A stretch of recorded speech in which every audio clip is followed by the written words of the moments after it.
Bonjour à tous et toutes, merci d'être là cet après-midi. Je vais très rapidement faire une introduction d'1 ou 2 minutes et après je laisserai la parole à Olivier Lecointre qui lui vous racontera la plupart de l'histoire qu'on va vous raconter cet après-midi. Donc je suis Pascale Demont et je suis la cofondatrice d'Ecoranda. C'est une société d'accompagnement d'équipes et d'entreprises et on accompagne les équipes et les entreprises à combiner le sens et les résultats. Et depuis pas mal d'années, on a trouvé que le champ de l'innovation, c'est un très beau champ, c'est un très beau territoire dans lequel on peut effectivement combiner le sens et les résultats. Et c'était quelque chose qu'on avait envie de faire depuis maintenant, je pense, une bonne dizaine d'années. Au début, je ne vous cache pas qu'on était un peu seuls et qu'on était persuadés de ce message-là, mais on avait peu de clients en face. Et puis d'un autre côté, au fur et à mesure, on a découvert un certain nombre d'entreprises qui en fait rêvaient d'innovation, sans pour autant, à notre avis, mettre en œuvre cette innovation au quotidien. Quand je dis rêver d'innovation, c'est des entreprises qui avaient les mots innovants dans leurs objectifs, c'était des entreprises qui avaient le mot innovation dans leur vision, ou des entreprises qui, entre autres, mesurent leurs employés sur certaines caractéristiques de l'innovation, mais qui nous disaient, pour autant, au quotidien, ça ne prend pas, l'innovation. Et en fait, on a eu l'occasion, il y a 3 ans, de combiner l'envie de Merial, donc qui est une filiale de Sanofi, dont Olivier Lecointre va vous parler dans un moment, et puis nos compétences chez Ecoranda, d'accompagner des clients à mettre en œuvre une culture d'innovation. Quand on dit une culture d'innovation, on parle d'état d'esprit, on parle de comportement, on parle de choses qu'on fait au quotidien. Alors, c'est un voyage qu'on a commencé il y a 3 ans ensemble. Je vais laisser la parole à Olivier qui va vous en parler beaucoup plus en détail que moi parce que c'est lui qui le vit au quotidien et qui, en tant que manager, va vous apporter cette vision de ce qu'on a mis en place ou ce qui est en train de se mettre en place et puis tout le challenge au quotidien pour les managers. Olivier. Merci. Bonjour à toutes, bonjour à tous. Merci d'être là si nombreux.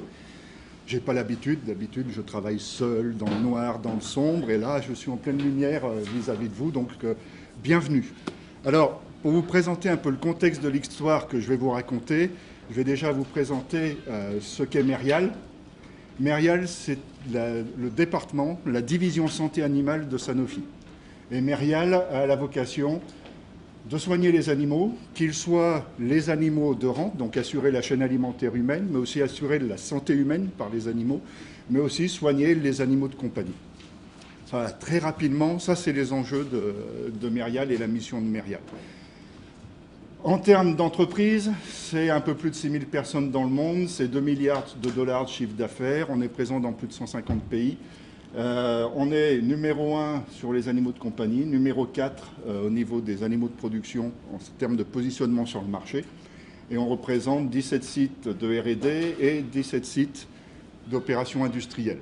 Notre siège mondial est basé à Lyon, il y a 1850 salariés en France. Voilà le contexte dans lequel je vais pouvoir vous raconter mon voyage de l'innovation.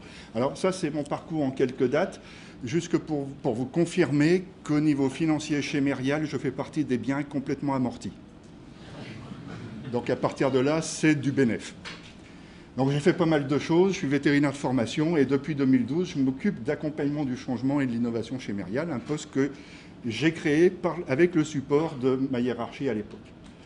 Alors, mon voyage de l'innovation, c'est un voyage qui a été fait avec Ecoranda. Et c'est ce voyage que je vais vous raconter. Et là, je voudrais vous demander quelque chose de très particulier. Surtout, ne croyez pas ce que je vais vous raconter. Alors pourquoi je vous dis ça? Il ne s'agit pas de dire « il a fait comme ça, donc je vais faire comme ça et ça va marcher ». Surtout, ne me croyez pas. Par contre, prenez tout ce qui vous parle et osez faire votre propre voyage. Il y a toutes les chances que ça marche. On est d'accord? Super. Alors, on va commencer notre histoire. Notre histoire, c'est la suivante. C'est écrit trop petit, c'est exprès, c'est pour que vous m'écoutiez.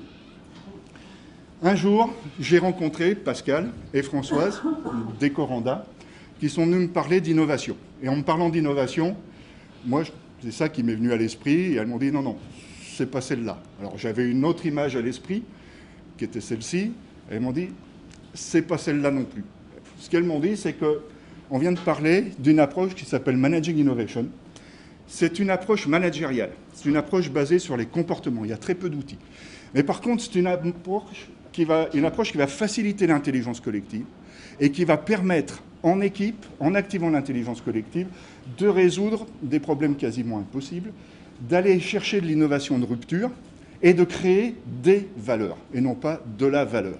Dans l'innovation, on verra qu'il y a plusieurs formes de valeur et pas uniquement la valeur économique. Alors, j'ai longuement réfléchi. Leur proposition, c'était de travailler ensemble, de déployer une culture innovation chez Merial, qui, à l'époque, n'avait absolument rien demandé. Mieux, Merial affichait à son entrée, nous sommes une société basée sur l'innovation, on est les meilleurs. Et j'ai accepté.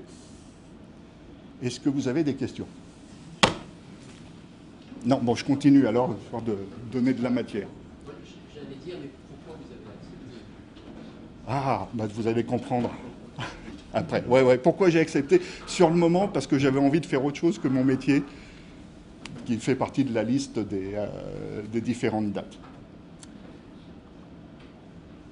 Au premier réflexe, après avoir accepté, c'est de dire, mais c'était stupide. Et je me suis dit, mais comment les gens de chez Merial vont me percevoir? Et j'ai eu cette image qui m'est venue, voilà, c'est comme ça qu'ils vont me percevoir. Et je vais tenir des propos qui vont être vraiment hors du cadre pour les gens de Merial. Et voilà le genre de réaction, je vous rappelle qu'on est en santé animale, que je m'attendais à générer. Ce qui n'était pas nécessairement très confortable.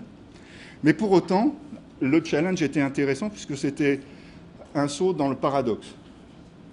À moi de décider tout seul d'amener une culture d'innovation dans une boîte qui se réclame de l'innovation. De par l'expérience de carrière que j'avais, je savais qu'il y avait une partie d'innovation chez Merial qui n'existait pas, ou qui n'existait plus. C'était notamment l'innovation de rupture. On est très fort dans l'amélioration continue, dans l'innovation proximale. Dans l'innovation de rupture, c'était plus dur. Alors, j'ai été formé, grâce à Pascal et Françoise, à l'approche Managing Innovation. J'ai été certifié. Et je suis allé rencontrer le patron de la RH de Merial. C'est un des deux stakeholders. Et puis, à l'époque, je travaillais en industriel, donc j'ai demandé au patron de l'industriel. En leur faisant une proposition très soft, en leur disant, ça ne coûtera rien, je le fais qu'avec des volontaires. Est-ce que vous êtes d'accord? Je fasse un prototype de cette formation pour voir du côté humain et du côté technique les valeurs potentielles qu'on pourrait créer avec. Alors, là-dessus, j'ai longuement réfléchi. J'ai présenté les perspectives. J'ai donné les éléments de décision. Il a fallu, bien sûr, prendre en compte tout l'aspect politique de la chose. Et j'ai eu une première décision, et quand je bouge comme ça, c'est que je suis très content. C'est-à-dire que là, les deux patrons m'ont dit, OK, va pour un prototype, ça ne nous coûte rien, ça n'engage à rien, vas-y. Alors, on a fait ce premier prototype. La première réaction des personnes, ça a été, t'es complètement fou, c'est complètement en dehors des clous, on n'est pas du tout dans la façon de travailler chez Merial. La deuxième réaction, ça a été une espèce de curiosité qui est venue au fur et à mesure que la formation se déroulait. C'est une formation-action. Autrement dit, les personnes sont amenées pendant la formation à résoudre des problèmes qui leur paraissent impossibles, à trouver des idées d'innovation de rupture. Plus ça progressait, plus le fun montait dans cette formation, et puis l'équipe, à un moment, a pris son envol. Et s'est senti comme un poisson dans l'eau. Ils ont commencé à sortir du résultat. C'est une formation de 2 jours. Ils ont produit ce qu'on appelle ici un prototype, c'est-à-dire que là, ce que vous voyez là, c'est une maquette présentant une solution à un problème difficile qu'il y avait à l'époque en industriel. Donc c'est fait avec briques et de broc. La technique de l'époque, c'était ramener tout ce que vous avez dans vos caves, dans vos garages. Ça donnait lieu d'ailleurs à l'époque à un troc de jeux d'enfants, puisque les gens ramenaient tout ce qu'ils avaient dans leur cave, puis il y en avait d'autres à l'atelier d'après qui disaient « mais ça m'intéresse, je peux le prendre ». Bah oui, mais tu le remplaces par autre chose. Donc il y avait une autre dynamique qui se mettait en place. Pour autant, ce premier test, ce premier prototype de cette nouvelle culture était prometteur et m'a permis de revoir le patron de la RH en disant « voilà le type de motivation que ça a généré ». et puis de voir le patron de l'industriel en disant, voilà, en moins de 2 jours, on a résolu ce problème-là sur lequel on galérait depuis un certain temps. Donc, je suis retourné les voir en disant, et si on en faisait, maintenant qu'on sait que c'est satisfaisant, et si on en faisait un module de formation pour les managers de Merial. Donc, les gens qui sont en charge d'équipe, qui sont opérationnels. Et bien sûr, j'ai longuement étudié ce que j'allais leur proposer. J'ai fait une proposition qui présentait les perspectives et tout ce que l'on pourrait obtenir grâce à cette nouvelle approche. J'ai donné les éléments de décision. Il a fallu prendre en compte le côté politique de la chose, puisque tous les managers n'étaient pas forcément au même moment, ça devenait quelque chose d'officiel. Mais pour autant, la décision était OK, vas-y. Et on a pu prototyper un module manager. Ce module manager, pardon, on y va. Tiens, on est déjà là. C'est pas grave. C'est pas grave. Ce module manager, on va peut-être le retrouver. Il me manque un slide. Dans ce module manager, il s'est passé quelque chose d'assez intéressant, c'est qu'on a vu surgir 2 choses qui n'étaient pas apparues au premier essai. La première chose, ça a été, on a trop de boulot. Pour faire ce que tu nous dis, on est déjà surchargé. Comment veux-tu qu'on aille appliquer une nouvelle approche? Pendant la formation, on est passé de « on a trop de boulot » à « les autres ne voudront jamais, les autres sont des empêcheurs de tourner en rond ». On a vu arriver les fauves. Et puis après, les fauves ont laissé place à la politique. Alors tout ça, c'était pendant ces 2 jours de formation. Puis d'un seul coup, le groupe de managers qui était dans ce pilote a réalisé qu'ils étaient en train de capter quelque chose qui était plus gros qu'eux. C'est-à-dire qu'effectivement, ils ont commencé à avoir des solutions potentielles qu'ils auraient pu activer à des problèmes extrêmement complexes que rencontrait Merial à l'époque. Et là, ça a décollé. Le groupe a décollé, à ceci près que, dans leurs propositions, il y avait un certain nombre de choses sur lesquelles ils étaient contraints de demander l'approbation du comité de direction de Merial. Et donc on leur a dit, mais il n'y a pas de problème, ce flipchart-là, c'est ce que vous avez créé là, demain, avec un représentant qui veut bien, on va le présenter au comité de direction. Et là, peur panique. Peur panique. On demandait aux gens de montrer qu'ils avaient des solutions différentes de d'habitude avec une approche différente. La réponse était niette. On est revenu calmement en disant on n'y va pas tout de suite, on ira un jour, ça allait mieux. Ensuite, à partir de là, on a commencé à lancer des vrais ateliers, ce qu'on appelle des vrais ateliers, c'est-à-dire répondre à des challenges qui sont a priori impossibles à résoudre pour les équipes en cours. Et on a développé une approche qui permet de générer ce type de challenge. C'est-à-dire pour amener les gens à amener des solutions d'innovation, de rupture, il ne s'agit pas de leur poser les questions habituelles. Si vous posez les questions sur le mode habituel, ce que vous obtenez, c'est de l'innovation de proximité. Si vous posez la même question à un grand groupe et que vous agissez par vote, là aussi, vous allez obtenir de l'innovation de proximité. Attention aux réseaux sociaux d'entreprises sur lesquels on fait voter les idées par le plus grand nombre. C'est très rare que ce soit de l'innovation de rupture qui sorte. Ça va être de l'innovation sur laquelle tout le monde est bien d'accord. Cette innovation sur laquelle tout le monde est bien d'accord, il y a une énorme probabilité pour que ce soit de l'innovation de proximité. Nous, ce qu'on cherche, c'est l'innovation de rupture. Donc, on met les gens en situation, et là, c'était le tout premier atelier qu'on avait fait. On a des équipements assez gros pour faire des cultures de bactéries ou de virus pour pouvoir produire des vaccins. Et le challenge qui avait été donné, c'était un atelier qui durait 4 heures. On a demandé à une dizaine de personnes comment on pourrait dessiner ces nouveaux équipements de façon à ce qu'ils occupent la moitié de la surface habituelle. Alors, un équipement, c'est quelque chose qui va prendre 2 fois cet amphithéâtre à peu près. Là, on dit, on réduit par 2, mais on double la capacité, ce qui revient à dire la capacité, elle tient pour les 10 ans à venir. Donc, on réduit par 2, on double la capacité, et on en fait un outil qui a 100% de flexibilité opérationnelle. C'est-à-dire que les opérateurs sont complètement à l'aise, c'est très facile de changer de campagne. Les 3 contraintes techniques pour les spécialistes étaient complètement exclusives. Si on dit, moi je peux répondre à l'un, mais je ne peux pas répondre aux 2 autres, si je réponds au premier. Donc, la première réaction, ça a été, il est taré. La deuxième, c'était la peur. Et puis, la troisième, ça a été, on se lance. En mettant en œuvre Managing Innovation. Et là, je vais vous montrer une vidéo. Voilà la tête qu'avait le premier atelier.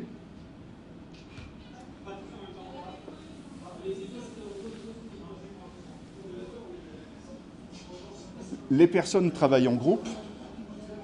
Vous voyez qu'il n'y en a pas deux qui vont faire la même chose. Les gens travaillent en désynchro, mais chacun amène sa pierre. Il y a des maquettes en train d'être construites, il y en a une en bas, il y en a une en haut. En fait, ils sont en train d'établir les plans d'une nouvelle unité de production qui répondrait peut-être aux 3 contraintes. Les gens sont en toute autonomie, vous entendez, il n'y a pas de lead, ça ne se bagarre pas. Et pourtant, il y a des techniciens, il y a des contremaîtres, il y a des ingénieurs, il y a tous les gens qui s'engueulent toute la journée dès qu'il s'agit de monter un projet de ce type-là, pour des raisons de coût, d'encombrement ou autre. Ces personnes-là, en 4 heures, ont sorti une solution qui répond aux 3 critères en même temps. Solution qui était annoncée comme étant impossible. Aujourd'hui, nos ingénieurs utilisent ça pour le dessin des nouvelles lignes. Ça a pris 4 heures à une dizaine de personnes. Le seul enjeu, c'était de les sortir du cadre habituel. C'est de leur donner l'autonomie pour sortir du cadre avec la bénédiction. Et quand vous laissez les gens sortir du cadre, ben ils sortent. Et quand ils sortent, ils se mettent à vous apporter des solutions auxquelles personne n'avait pensé ou personne n'avait osé penser au préalable. Alors, le résultat, ça a été une équipe qui était partie d'une idée « c'est pas possible, on va dans le mur » à « on est les rois du monde ». Alors après, ça se calme. Hein. C'est normal, parce que quand on est les rois du monde et qu'on revient dans la réalité, ben, le roi a quelques difficultés. Il peut être un peu gêné aux entournures. Pour autant, c'était fonctionnel. Un autre exemple qu'on a fait, c'est qu'on est allé voir les gens du contrôle qualité. Un laboratoire de contrôle qualité, c'est 80 personnes, c'est un étage, c'est grand, il y a quelques milliers de techniques qui sont mises en œuvre au même moment, c'est des travailleurs en conditions stériles, d'autres non. Et on leur a dit comment on pourrait doubler la capacité d'un laboratoire en un mois, sachant que traditionnellement, doubler la capacité d'un laboratoire, c'est une étude au minimum de 6 mois pour la préétude, par la complexité des techniques qui sont mises en œuvre, des locaux, des contraintes réglementaires et autres. On a dit comment on fait ça en un mois. La première réaction, on hurle à la mort, c'est pas possible. On a monté un étalier, là il y avait 35 personnes. Il y avait des gens de production, il y avait des gens d'assurance qualité, il y avait des gens de contrôle qualité, il y avait des financiers, il y avait des RH. On mettait en œuvre une équipe complètement transversale. De la même façon, ils ont travaillé en sous-groupe et on a vu se construire. Là, ce que vous avez, là, c'est une maquette. Alors, avec des gobelets, des cartons, des tickets. C'est une maquette d'un labo contrôle qualité à partir du labo initial qui avait une capacité double. Ah, ils n'avaient pas atteint le mois, il fallait 2 mois. Mais par rapport à 6 mois de préétude, c'était déjà un gain énorme. Et ce qu'il y a d'intéressant, c'est que le bilan de l'équipe, c'est de se dire on peut faire les choses différemment. Et là, il y a une confiance qui se crée. Il y a d'une part de l'autonomie, qui est le premier motivateur intrinsèque, si vous voulez que les gens fassent quelque chose de nouveau, à y répondre, à y résoudre des problèmes pour lesquels la solution n'est pas déjà dans un livre. Leur premier motivateur intrinsèque, ça va être l'autonomie, au moins l'autonomie perçue. Je suis à même de prendre mes propres décisions. Je connais mon cadre de décision. Mais, deuxième élément, on a aussi la maîtrise. C'est-à-dire qu'on a aussi accès aux compétences nécessaires. Si moi, je n'ai pas toutes les compétences, par la transversalité de l'équipe, j'ai accès aux compétences qui pourraient être nécessaires à un moment ou à un autre. Et ça, c'est un élément très important dans l'innovation de rupture. Si vous restez dans les compétences, enfermés dans les compétences habituelles, ce que vous générez, c'est l'innovation de proximité. Donc là, c'était aussi la première piste. On a dit, mais on ne va pas garder dans nos ateliers que des ateliers de spécialistes. Non, non, on va ouvrir. Et si jamais on ne peut pas ouvrir, on va mettre un challenge tel que l'équipe de spécialistes est obligée de sortir du cadre. Par exemple, on avait eu un atelier avec les équipes de fonctions support, donc l'assurance qualité, la maintenance, toutes les fonctions qui sont autour des lignes de production en support. Il n'y avait pas moyen de faire jouer la transversalité avec des gens à l'extérieur. On leur a donc soumis un seul challenge. Comment éliminer les fonctions support. D'accord ? Donc ils étaient bien obligés de sortir du cadre. Alors quand on monte un atelier, bien sûr, on prend les précautions qu'il faut. N'empêche que ce groupe a sorti les propositions les plus géniales qui soient sur comment on intègre les fonctions support sur une ligne, avec des idées qu'on n'avait jamais eues auparavant ou jamais osé exprimer auparavant. Beaucoup maintenant sont en œuvre. On a testé autre chose aussi.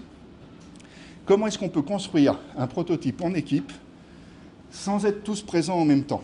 Parce qu'il y a une grosse croyance qui dit, si on veut construire, il faut qu'on soit tous là. Ça conduit généralement à une contrainte. Je ne sais pas si vous avez essayé de monter des réunions avec des gens qui viennent de tous les horizons. Si vous laissez faire Outlook, vous la faites en 2028 vers 16h. Et si vous ne laissez pas faire Outlook, vous avez des gens qui viennent en traînant les pieds parce qu'ils avaient autre chose à faire, ils ont priorisé sur leur calendrier. Donc votre projet a un impact sur les autres projets. Là, l'idée, c'est si on pouvait faire un projet sans aucun impact sur les autres projets. Comment est-ce qu'on pourrait créer un réseau d'innovateurs sans effort? Et ça, c'est la question qu'on a posée à personne. En fait, on a posé cette question de la façon suivante. Il y avait 2 salles que j'avais réservées sur une semaine. C'était au rez-de-chaussée de Mérial. Et j'ai dit, bah voilà, dans ces 2 salles, elles sont disponibles de 10h à 17h. C'est accès ouvert. J'ai envoyé une invitation aux gens qui avaient été formés à Managing Innovation, c'est-à-dire une 60aine de personnes à l'époque. Je leur ai dit, le challenge, c'est ça. Vous venez avec plusieurs conditions drastiques. 1, vous ne venez que si vous êtes disponible. Si la première condition est remplie, la deuxième condition est si vous en avez envie. Mais si vous êtes disponible et que vous n'en avez pas envie, vous ne venez pas. Ou si vous en avez envie et que vous n'êtes pas disponible, vous ne venez pas. Et si vous n'en avez ni envie, ni vous êtes disponible, alors non plus, vous ne venez pas. Non, j'aime bien avoir le... Et puis, ce que j'ai fait, c'est que j'ai pris mon PC, je me suis installé dans cette salle, je me suis mis dans un coin en disant, bah, on va voir. Donc le lundi matin, 10h, j'étais tout seul. À 11h aussi. Vers 11h30, toujours. Je me dis, bon, ça va être vite vu. L'hypothèse de base n'est pas la bonne. Puis il y a des gens qui ont commencé à se pointer. Et il y a des gens qui, au bout d'un certain temps, ont organisé les salles en disant, ben voilà, il y a un espace où on va chercher, on va générer des idées, alors qu'il y a un autre espace où on va commencer à prototyper pour réaliser un réseau d'innovateurs. Les gens sont venus, alors ça, je prenais les photos discrètement, personne n'a passé plus d'une demi-heure dans la salle. Le temps le plus court, ça a été de 30 secondes. C'est-à-dire que je passe la tête, je regarde, je me sauve. Alors il était soit pas disponible, soit il n'avait pas envie, mais il voulait se donner une bonne conscience. Je ne sais pas. Pour autant, ce qui est très curieux, c'est que ça s'est structuré tout seul. Quelquefois, les personnes venaient me voir en disant « Qu'est-ce qu'on fait ?» Je dis « Je suis qu'observateur. Ne me demandez pas, je ne veux pas interférer, je vous regarde. » Et on a vu apparaître des prototypes de ce que pourrait être un réseau d'innovateurs qu'on pourrait commencer à mettre en place, à matérialiser sans effort. Puis on a vu apparaître ça. Il y avait des tickets rouges sur le prototype et les gens ont renseigné ce que c'était. Dites-vous bien que ceux qui ont créé cette partie-là ne sont pas ceux qui ont créé ça. Le premier prototype du mardi a été complètement détruit par les gens du mercredi. Les gens du jeudi ont détruit le prototype du mercredi. Ceux du vendredi l'ont gardé en l'état, l'ont peaufiné. Il n'y avait aucune consigne. La seule consigne était le vendredi à 14h, on fait un point, on regarde ce qu'on a obtenu. Peut-être rien, peut-être quelque chose. Ce qu'il y a de marrant, c'est que personne qui avait contribué à tout ça n'est venu le vendredi à 2h. Mais j'avais plein de monde le vendredi à 2h de gens qui n'avaient pas contribué. Et on a validé. On a dit qu'est-ce qu'on garde pas. On a validé le modèle. Le résultat était que tout le monde était content. On avait construit un prototype qui avait coûté 0 à l'entreprise. Nada. Les gens sont venus quand ils avaient le temps. Il y en a qui ont pris sur leur temps de repas et autres. C'est-à-dire qu'au niveau des coûts fixes, rien n'a changé. Au niveau des coûts variables, j'ai dû intégrer la perte de quelques post-it et 2 rouleaux de PQ que j'ai dû consigner à l'inventaire. Donc, le point a été de se dire, on peut donc mobiliser les gens, dès lors qu'on leur en laisse l'autonomie, qu'ils en ont les compétences. Et le troisième motivateur, c'est que ça fasse sens pour eux. Or là, ça faisait sens pour les gens qui étaient formés à Managing Innovation. Ce qui est marrant, c'était qu'il y avait des gens qui passaient devant les salles, qui n'étaient pas formés, et là, qui me regardaient comme ça. Alors ensuite, on est allé voir le patron de l'ARH, et j'ai dit, mais si on faisait un module pour les leaders maintenant? Alors j'ai longuement réfléchi, vous connaissez le process, hein. J'ai présenté ce qu'il y avait de l'autre côté, j'ai donné les éléments de solution. Là, il y avait vachement de politique. Parce que comment tu comptes gérer la R&D? C'est eux l'innovation dans la boîte. Ah non, non, non, c'est tout le monde l'innovation dans la boîte. Donc il fallait prendre en compte un certain nombre de contraintes politiques. Pour autant, c'était OK. Et donc, on a pu lancer le module pour les leaders. Et le voilà, le module pour les leaders. C'est moi qui me mélange les pinceaux dans ma presse. Première réaction, ils avaient trop de boulot. Deuxième réaction, là, on a vu les requins, ils ont commencé à se bouffer le nez. La troisième, c'était, putain, mais c'est peut-être pas con ton truc, on pourrait peut-être faire quelque chose. Quatrième, là, on a vu les fauves. C'est-à-dire qu'il y avait quelque chose sans doute à prendre, et si c'était moi qui le prenais en premier. Est venue la politique. Ça a commencé à s'éclater. Ils ont vu qu'ils capturaient quelque chose de plus gros qu'eux. Ça a été vraiment fun. Ils ont eu le décollage. Et puis, voilà ce qu'ils avaient produit.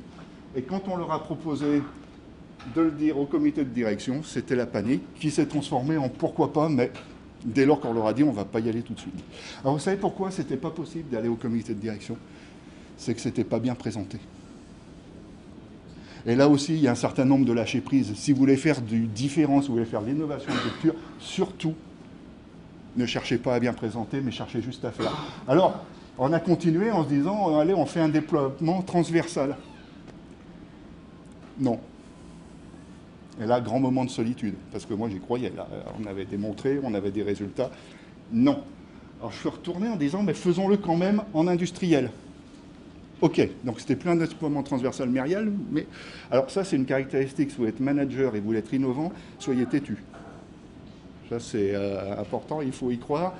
Et finalement, on a pu déployer. Alors par exemple, le comité de direction industrielle a créé lui-même, sans effort, un management visuel pour son unité de pilotage.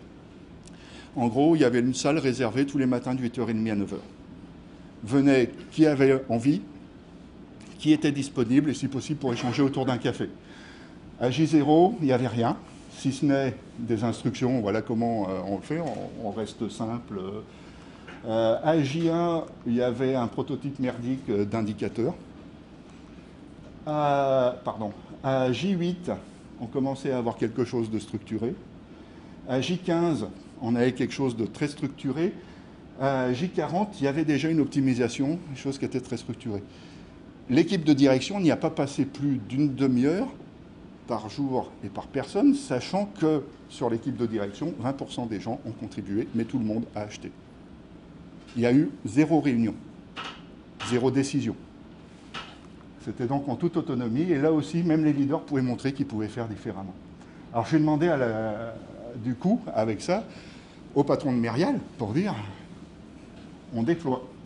Et là, je m'y suis pris différemment, puisque j'avais plein d'exemples, j'avais plein de valeurs potentielles, comment je peux doubler la capacité d'un laboratoire, comment je fais des prototypes sans impliquer tout le monde, etc., etc. Et j'ai pu démontrer non pas le concept, mais la valeur potentielle.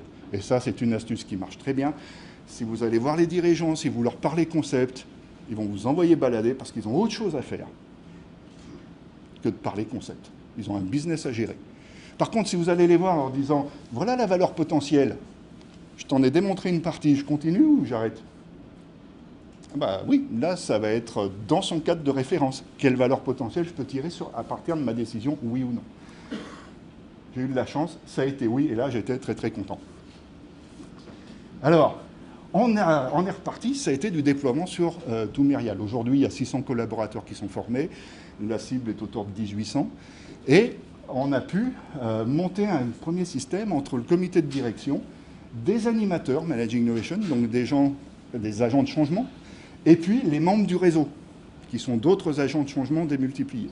Et ce qu'on a pu constater, ça a été une accélération phénoménale des opérations et des prototypes en cours. On avait vraiment l'impression d'être plus nombreux qu'on n'était réellement. En fait, d'un seul coup, on avait plus de ressources. Les gens qui continuaient à essayer d'avoir des réunions traditionnelles ne pouvaient pas mobiliser les gens. Quand on lançait un atelier, et quand on le lance toujours, on dit il y a un atelier sur tel thème, tel jour, à telle heure, je cherche 12 personnes. Dans les 3 heures, c'est plein. Alors maintenant, on est 600, on est 400 sur la France. Donc quand on lance, et on n'a que des gens qui sont volontaires, donc motivés, donc intéressés. Or, ils sont sur leur temps disponible, puisque la règle, c'est que tu es disponible, tu en as envie. Donc l'impact sur le reste des projets, minimum. Et ça marche, jusqu'au moment où il faut mettre en action. Et alors là, le gouffre. Vous voyez les managers, vous voyez les gens qui ont élaboré des idées extrêmement encourageantes, douter très fort. Et là, ça a été la deuxième vague, c'est-à-dire, mais pas complètement anticiper ça. Zut, Merial, c'est quand même une entreprise innovante. C'est des gens, c'est des entrepreneurs, intrapreneurs. Et malgré tout, quand il s'agit d'y aller, ça devient compliqué. Alors pour beaucoup de raisons qu'on a explorées, puisque dans toutes les formations, on faisait aussi des sondages pour identifier où étaient les possibilités de résistance, les risques, les problèmes. Et on a commencé par mettre en place un club Platinum, c'est-à-dire des volontaires qui viennent pour aller plus loin avec Managing Innovation, qui viennent pour creuser leur rôle d'agent de changement, toujours parce qu'ils sont disponibles et qu'ils en ont envie. Aujourd'hui, il y a une soixantaine. Je l'ai lancé fin janvier, il y a une soixantaine de gens au Club Platinum. Il y a une vingtaine aux États-Unis. Et puis j'ai lancé une autre formation en avril. Il y a une quarantaine de personnes inscrites. Donc pareil, c'est de la diffusion lente. Hein. Si on est en biologie, c'est une approche virale, ça contamine. Je ne cherche pas à tout changer d'un coup. Et puis on va tenter le coup en déployant ce qu'on appelle l'effectuation, les principes d'effectuation. Est-ce que vous connaissez les principes d'effectuation? Je vois des hochements de tête. Non. Très bon bouquin. Philippe Silberzahn pour la version en français. L'effectuation. L'effectuation, c'est quoi? Ces 5 principes, c'était élaboré par une Américaine, Sarah Sarasvati, qui a observé des entrepreneurs innovants à succès. Et qui s'est rendu compte que chaque fois qu'on leur demandait la question quels étaient les facteurs clés de leur réussite, on arrivait toujours au même mythe. Le gars, il avait une vision, tout petit déjà, il savait que ça serait un café Starbucks. Et puis, il avait eu cette idée et il s'était battu. Hein, il en avait bavé quand même, mais il avait réussi. Et elle réalise chaque fois, elle obtient le mythe. Donc, elle a eu une autre idée, à dire, elle va les prendre, ces innovateurs, ces businessmen qui ont réussi à monter un business innovant, et elle va leur faire passer des tests. Elle les a mis en situation. Et elle a observé comment ils réagissaient, comment ils prenaient les décisions. Et là, le mythe s'est effacé pour laisser place aux 5 principes qu'elle a pu identifier, qui sont décrits dans le bouquin de Silberzahn. Le premier, il dit, un tien vaut mieux que 2, tu l'auras. Autrement, il dit, au lieu de définir des objectifs ambitieux, smart, puis après de chercher les ressources qui te permettraient de les atteindre, il dit, tu vas faire dans l'autre sens. Considère les ressources que tu as à disposition et tu définis tes objectifs à partir de là. Et dans tes ressources, il n'y a que 3 choses. Et vous verrez qu'il y a une chose qui est curieuse, c'est qu'il n'y a pas le pognon. Pourquoi? Parce que généralement, ces entrepreneurs de start-up, ils ne partent pas avec du pognon. Et ils partent avec 3 choses. Qui ils sont, entre autres, autrement dit, ce en quoi ils croient, ce qu'ils savent, et qui ils connaissent qui pourrait les aider. C'est ça, les 3 ressources. Et à partir de là, vous définissez vos objectifs. Le deuxième principe, il dit perte acceptable. Et c'est là qu'on parle pognon. C'est au lieu de prioriser les projets sur de la net present value ou du bénéfice promis un jour peut-être si tout va bien, il dit finalement on va prendre autre chose, on va prendre la perte acceptable. Par rapport à ce projet, qu'est-ce que je suis prêt aujourd'hui et maintenant, là, ici, à parier sur le succès ou sur l'échec. Et cette perte acceptable, à chaque étape, on va la réviser.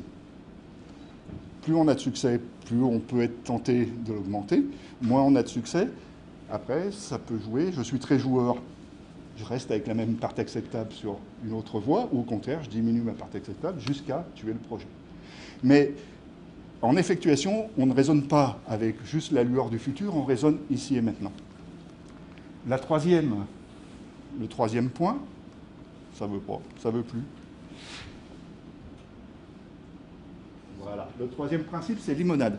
Ça vient d'une expression anglaise qui, en gros, t'attendais des oranges. Si on trouve des citrons, faisons de la limonade. Autrement dit, ce principe, il se dit, surtout ne vous mettez pas à l'abri des surprises. Vous êtes dans de l'innovation de rupture, vous êtes dans quelque chose de complètement inconnu. Si vous essayez de vous mettre à l'abri des surprises, vous faites la confusion entre incertitude et risque. Si vous faites la confusion entre incertitude et risque, le seul résultat, c'est l'immobilisme. L'incertitude, c'est le fait de ne pas savoir. Le risque, bien sûr qu'on connaît. Le risque, c'est basé sur un historique. On sait que ça fait mal, que ça brûle, que ça coûte des sous, et on peut déterminer les probabilités d'occurrence. En incertitude, on ne sait pas.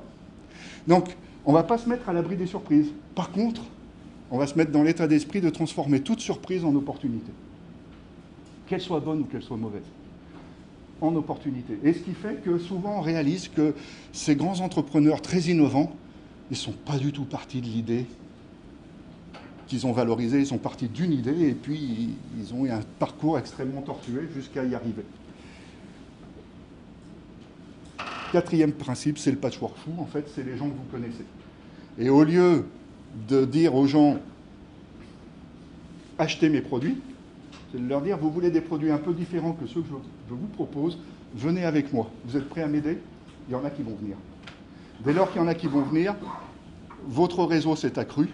Donc, qui vous connaissez s'est accru. Donc, vos ressources se sont accrues. Donc, vous pouvez cibler d'autres objectifs.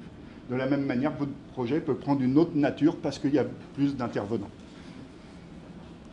Dernier point, pilote dans l'avion. Pilote dans l'avion, il dit l'avenir deviendra ce que vous voulez uniquement par les actions que vous prendrez. Mais l'avenir, il n'est pas prédéfini, l'avenir, il n'est pas connaissable à l'avance. Par contre, ce qu'il y a de sûr, c'est que si vous ne faites rien, et là je vais citer Francis Bacon, Francis Bacon, ce n'est pas l'inventeur du petit déjeuner anglais, hein, c'est un philosophe. Francis Bacon qui disait, si vous n'innovez pas vous, si vous ne prenez pas acte vous-même, alors vous allez laisser au plus grand innovateur de l'univers le choix d'innover. Et ce plus grand innovateur de l'univers, c'est le temps. Or, le seul problème, c'est que le temps innove rarement dans la direction où vous voudriez aller. Donc, le principe pilote dans l'avion, il dit faites, agissez en fonction de votre perte d'acceptable, de vos ressources, des surprises et du patchwork que vous avez à disposition. Alors, pendant tout cet exposé, il y avait des lettres en haut à droite qui représentent les différentes phases d'un voyage de l'innovation. S pour searching, O pour optimizing, P pour prototyping, E pour exploring, C comme committing. Ce n'est pas linéaire. Les processus d'innovation en stage gate, c'est des processus des années 80. Ils ont été extrêmement performants, mais dans un monde étonnamment plus stable, étonnamment plus prédictible. Aujourd'hui, vous faites du stage gate pour aller chercher de l'innovation de rupture, vous êtes mort. Donc là, il y a un énorme lâcher-prise pour le manager qui dit « je ne sais pas ce que je vais faire demain ». Par contre, toutes les surprises que je vais pouvoir collecter, je vais les transformer en opportunités. Et la suite, en ce qui concerne chez Merial, elle est complètement à découvrir. Je ne peux pas vous en dire plus. Mon horizon, il est à la semaine. Donc peut-être qu'on se retrouve la semaine prochaine. Je vous en dirai plus. Mais en tout cas, d'ici là, merci beaucoup.